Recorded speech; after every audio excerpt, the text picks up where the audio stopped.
As little girls and boys, we look up at the glowing angel that gave us life with love and adoration. But for too many, this is not a happy reality. For many, the woman holding us is a true monster. These are their nightmares. Delve deep as we unravel the turbulent bonds between mother and child. You are listening to Monsters and Mothers with your host, Betty Wild.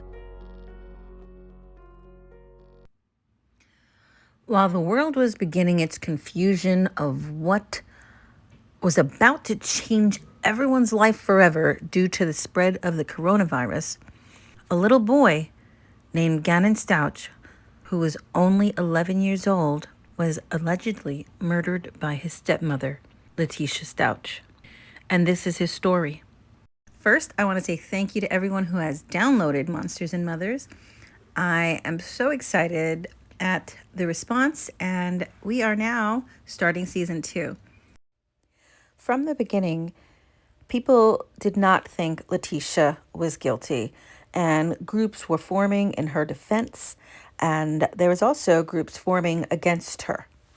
I was part of the Facebook group that was convinced that it was Leticia, and you could not convince us otherwise.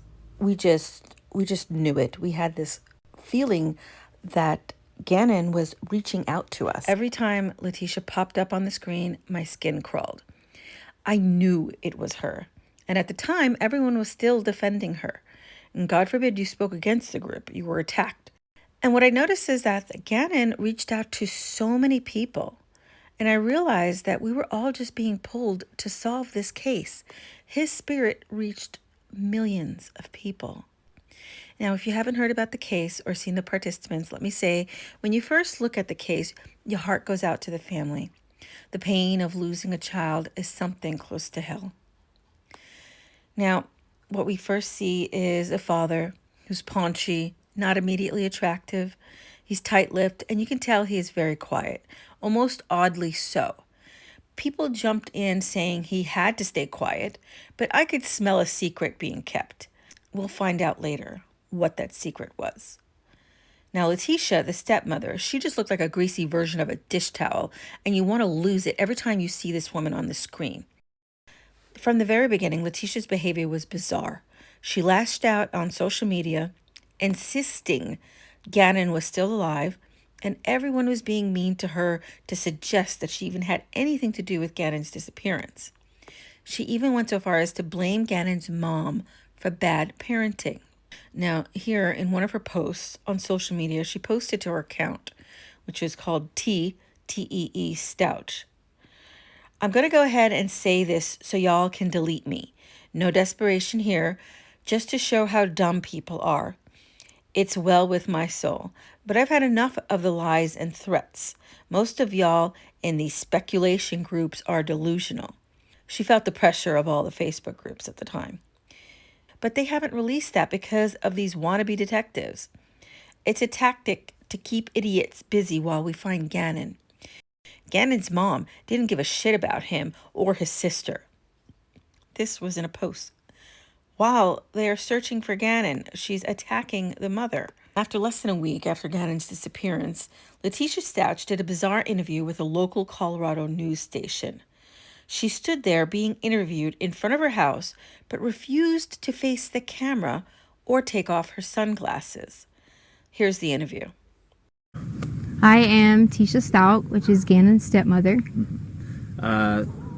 You've been a part of the investigation since the very first time. You were the last person to see him. Is that right? Correct. What did you see when you last saw him? Well, I'm not allowed to talk about anything with the case. I would more so be willing to talk about how the community needs to have faith and continue to work together and not make these false accusations, like the things that have been said that I've disappeared from the community. I haven't been there to help, but there's lots of reasons behind that. Reasons like death threats, right? Right. Death threats are one of them. My family's getting lots of death threats. We counted over 20-some death threats already. 2, my husband's ex-wife is living in our home, and of course I'm not coming home to do these things and to help with the family when I was kind of like told I couldn't. And then many other things that happened with the El Paso County Police Department, and in doing the investigation I was told I wasn't compliant. And could I elaborate on that? Please do. Yes. So I asked for an attorney during the interview, and I was denied that by them. I was held because they were blocking the door, and I was told I couldn't leave, and that if I would have touched them, they would have probably, said I still wasn't complying, or said I was, trying to run away or something. But during the interview, I asked several times, could I stop the interview? Could I get an attorney? Could I stop the interview? Could I get an attorney?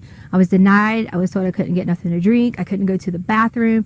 I mean, it was continuously that my constitutional rights were violated. And that's why you say that they said then you weren't cooperating with the investigation. That's why they said I wasn't cooperating at that time, correct. And why did you ask for an attorney at the time? Well, I asked for an attorney at the time because there was one individual, there was two really good detectives, and so I'm not, going to talk bad about detectives, but the tactics they started to get when I would answer questions, they try to, they're detectives, they're supposed to twist. The one main goal is to find Gannon. But during that time, some of those things made me feel uncomfortable the way they were saying things. So I immediately stopped and felt like an attorney would help me with some of the vocabulary and things like that I needed help with, and understanding some of the things that they were asking.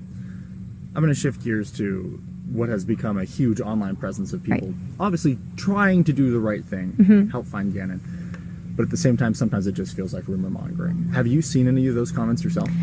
We have. And see, that's one of the main things we haven't been around in the public eye, because I didn't want to expose my family to it if all these things were going on.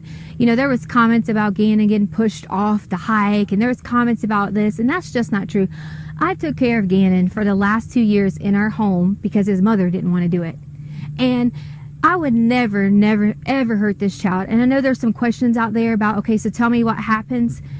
That's up to the investigations when they end up letting you guys know. But I've cooperated with them, even to the point that we were held with a gun, and my daughter, a 17-year-old who serves our country in the United States Air Force, who has never committed a crime or done anything wrong in her life, was put in handcuffs over the keys that was in her purse so they could take her car. And they weren't in there? They weren't even in her car. I mean, in her purse. And they were in my pocket. You originally didn't even know it was the law enforcement officers? I didn't know it was a law enforcement officer, because when he came out, I guess he was putting his jacket on, and it wasn't necessarily his fault. He was adjusting and happened to catch me. But I saw the gun and I panicked originally and kind of thought, oh gosh, I got to, who's this guy? And then once I realized it was the sheriff's office, I was totally okay, but they still had a gun and told me they were going to shoot me.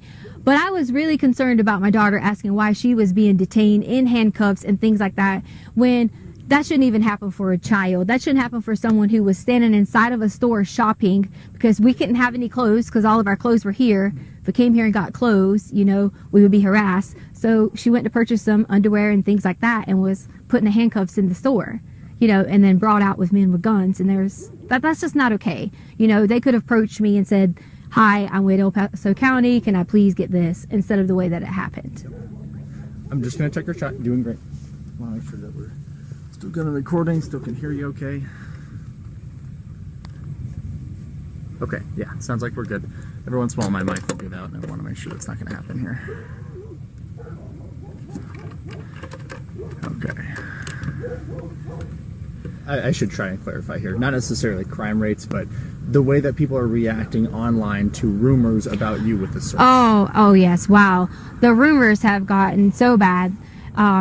I pretty much have been told at least 10 different ways that these people have these conspiracy theories. I guess they watch a lot of law shows, and maybe they have all these theories on how Gannon is dead, and that's what they're saying. So I'm like, why are you saying Gannon is dead? He is not dead. We are going to find Gannon, and that's the main goal that we all have. My family has. Just because you haven't seen us, we have that same goal, and we've been out searching. My aunt has been out searching. My family has been out searching. We all have been doing that together so that we could protect each other. How does it feel when not only you have a lost child who you are in care of, but then people blaming you for that child not being there? I'm just ready for Gannon to come home.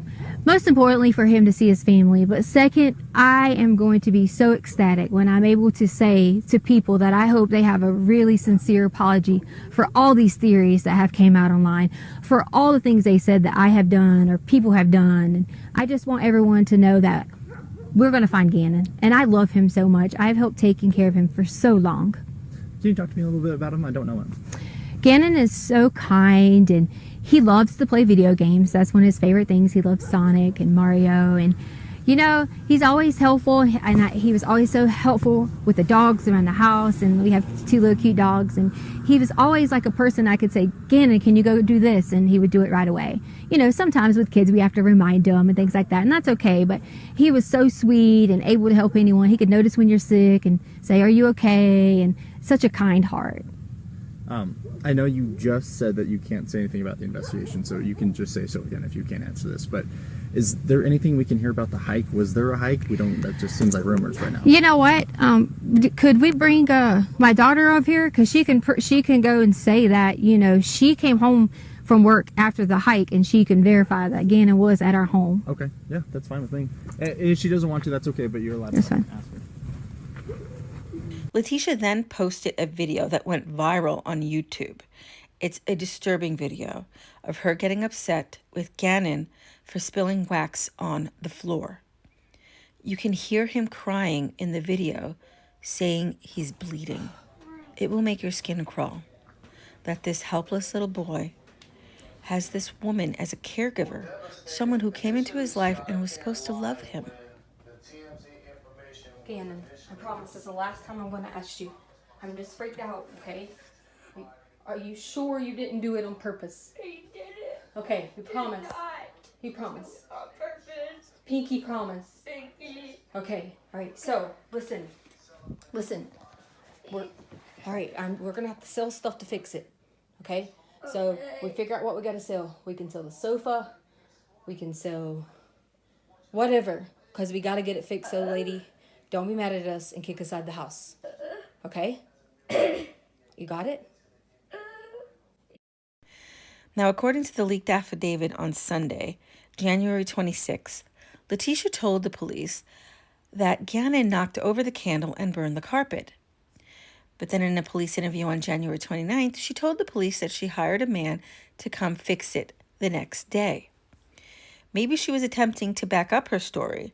She told the police about the carpet repairman as an alternative suspect and explained why Gannon's blood was found in the house. Now, you're going to hear even more bizarre details a little later, but for now, what you need to know about what happens again in the next day on January 27th. Gannon and Leticia were home alone together on Monday. His 8-year-old sister was at school, and Leticia's teenage daughter was at work. Gannon's dad, Al, was in Oklahoma with the National Guard, and his biological mom, Landon, was living in South Carolina at the time. Only Leticia and Gannon know what exactly happened that morning, but here's what we do know. Based on the arrest affidavit, that morning, Leticia texted Al that Gannon was up all night sick to his stomach and was going to make an excuse at work and stay home. Now here, she is saying to Al that she is going to inform the school that she needs to stay at home, but instead of telling them that the reason is because her stepson is sick, she decides to create a monstrous lie to her boss, which gives you a glimpse into this teacher's mindset. She texts her boss that she couldn't come to work because her stepdad had just been hit by a car around 10:15 a.m. And let me stop here for a second. This is a lie you can't come back from. One might say a lie you never intended to be around for to explain. People are going to ask you, oh, what happened? And they're going to be pouring in all of this concern. This lie is easily traceable. Why say such a horrendous lie if you ever intended to go back in? She must have already known what she did and that she was never going back. But, of course, in her way, she had to play the victim again. Poor this, I'm going through this, so that they're so busy worrying about the death of her dad and feeling bad that they're completely distracted by her lie to focus on her not being there. Now, the neighbor's surveillance video shows Leticia and what looks like Leticia and Gannon leaving the house in Al's truck. But Leticia locked her cell phone and left it behind.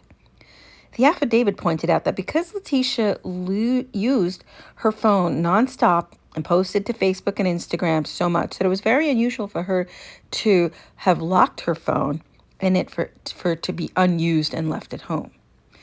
Now, the Stauch family's home security system registered no movement in the house from 10:15 until 2:22. Now, that's really strange that that showed up, because that was the exact time that she had said her dad died. And so I'm going to assume that that's also the exact time that Gannon died. So, of course, this isn't, this is just me thinking that I think that's what happened.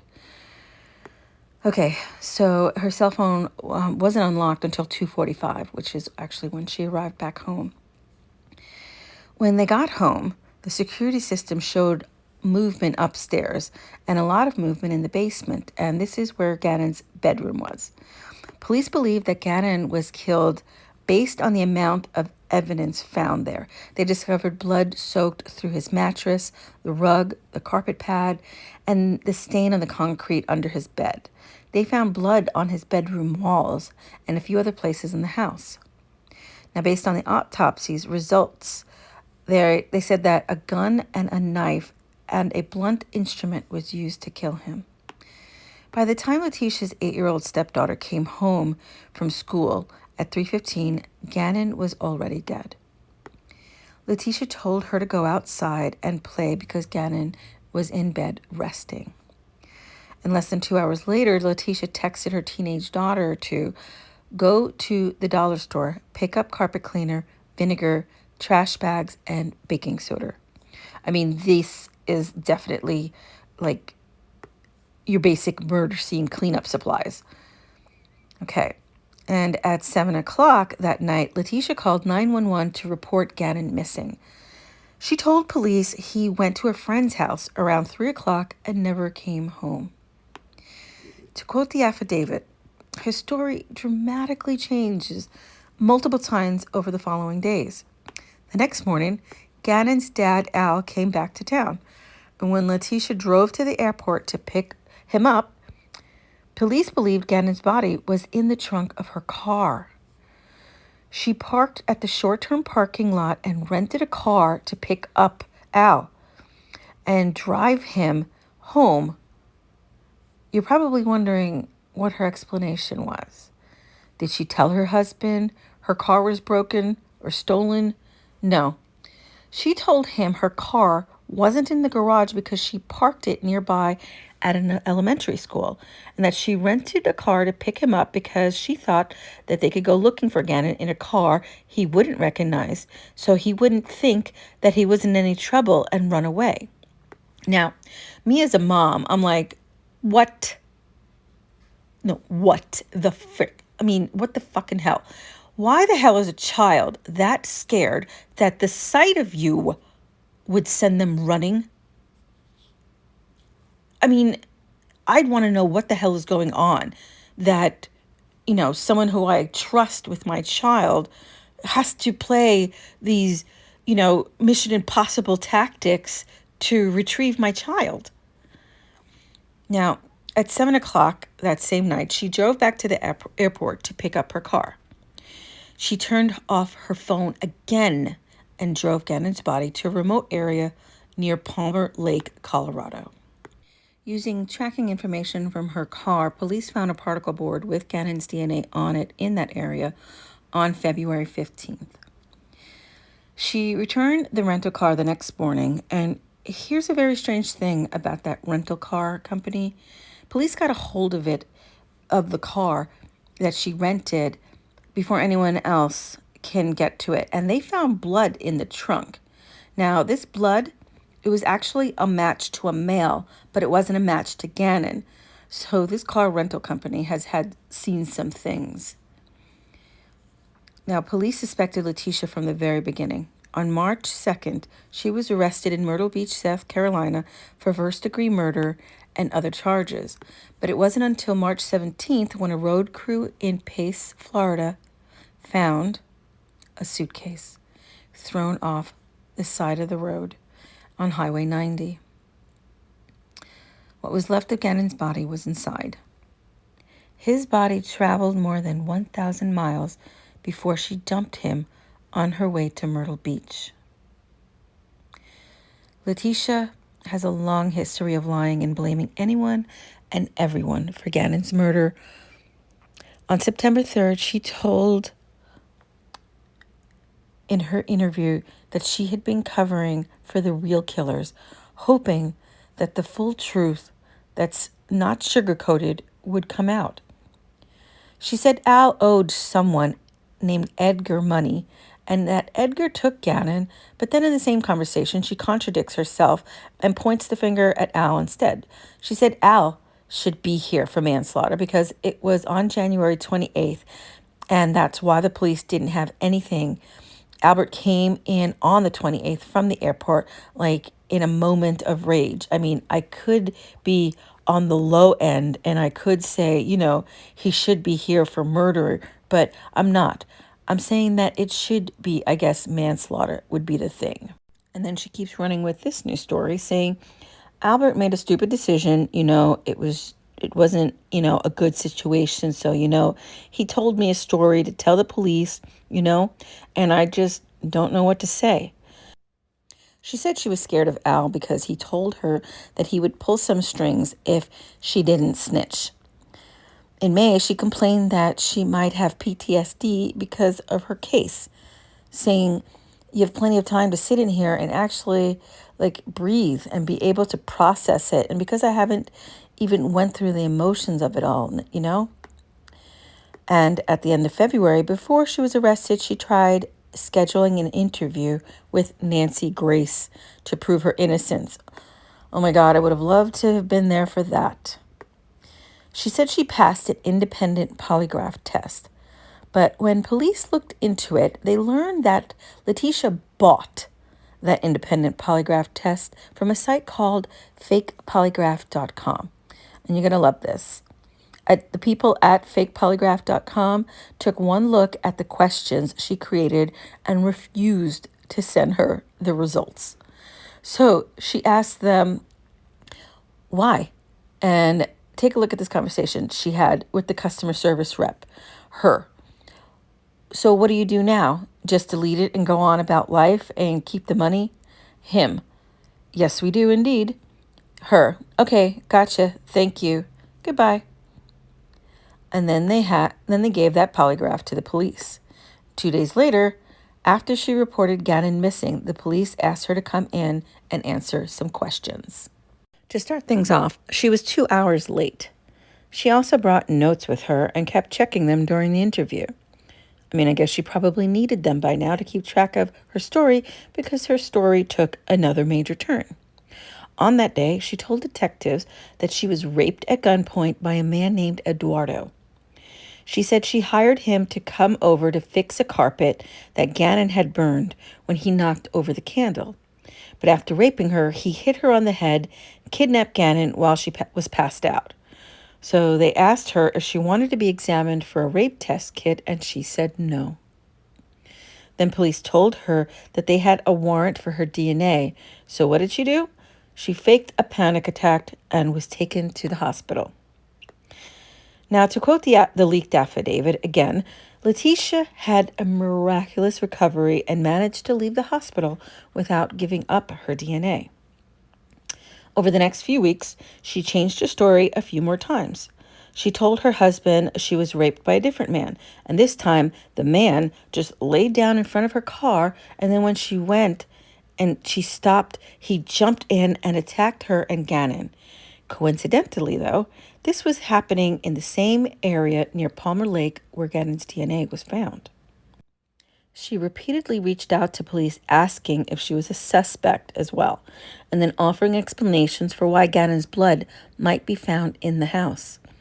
At this point, I'm assuming that she is just grasping at straws, thinking that they're closing in on her, and I'm sure that she's coming up with any and every excuse. She told the police that Gannon cut himself while working on projects with Al in the garage, and she told them that he'd hurt himself when he had burnt the carpet with the candle, and that he had wiped his bloody hands on the wall afterwards. Police weren't buying anything she said, and they're building her case against her. Most of the evidence came from her search history, though, starting even before January 27th, when Gannon went missing. Here are a few of the most interesting searches that Leticia did before Gannon was murdered. She Googled, "I'm overdoing all the work for my stepkids, and their mom doesn't help. One day, people will wish they treated you differently. I wonder if my husband's ex-wife is sending me a Valentine's Day card since I raised her kids.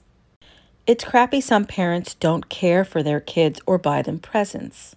Parenting should be for people, not one. Find real military singles. Find me a rich guy who wants me to take care of his kids." Now, Leticia's been married to Al since 2015. The day he disappeared, Gannon's phone was used to search, "Can my parents find my phone if it's off?" Now, during this search, the way it's written out, there is a period between "find my phone" and "if it's off." Police at the time realized that this is the same way Leticia phrased all her search terms on her phone. And this makes sense because Gannon's phone was later found at the house.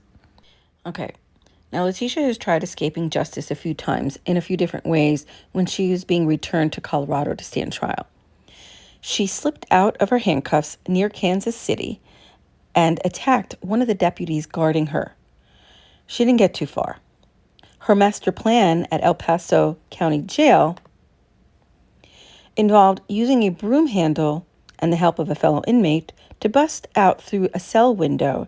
And as you can probably guess, the inmate told the guards, and Leticia earned herself another charge in early June. On August 12th, she wrote Judge Gregory Warner a 4-page letter complaining that her constitutional rights were being violated and that she hadn't been allowed to speak with her lawyers often enough, and her phone calls are being recorded. She also claims that her treatment is cruel and unusual and a violation of her Eighth Amendment rights. She even said she's getting threats in her peanut butter because, as she says, "I provided evidence that will show it was who it was through my PI." She also made sure to let the judge know that she has a doctorate degree in education, which is also a lie. She's been telling for months. In fact, just days before Gannon's murder, she lost a teaching job in Colorado Springs because they found out she lied on her application. She was recently deemed competent to stand trial, despite her many efforts to prove she was insane. On March 11th, her anniversary, she will have her preliminary hearing. Leticia is charged with 13 counts in this case, including first-degree murder, child abuse resulting in death, and tampering with a deceased human body and tampering with evidence. But despite her many attempts to outsmart or outlie or outrun justice, her day in court will be here soon. Meanwhile, the prosecution is building a case against her with hundreds of thousands of pages of discovery, including more than 100 search warrants, a 32-page affidavit transcripts from multiple bizarre interviews, and changes to her story, proof that she constructed dozens of lies about her past, those red flag Google searches, and that purchase of a fake lie detector test that was so alarming that the company itself turned it over to the police. Now it's coming to light that, and I'm not casting blame, but merely to see what was happening behind the scenes that even caused Leticia to do this in the first place. But it does turn out that Al was having an affair. And no, it's not okay to murder a child out of revenge or spite or hate. And this is something that, as a human being, if you are in a relationship with someone who you do not trust or someone where you feel like you're not being valued, then you leave. And of all things, you protect the children from this because they are not involved. This case isn't over. Gannon will get his justice, and he will stay in our hearts. We will be there when the verdict finds her guilty. And they will. My heart goes out to Gannon and his family. He didn't deserve this. Thank you for listening to Monsters and Mothers. I'm Betty Wild. Tune in for more episodes of Seasons 2, Monsters and Mothers. Thank you for listening to Monsters and Mothers. Subscribe to hear more chilling accounts of mothers who commit unspeakable horrors.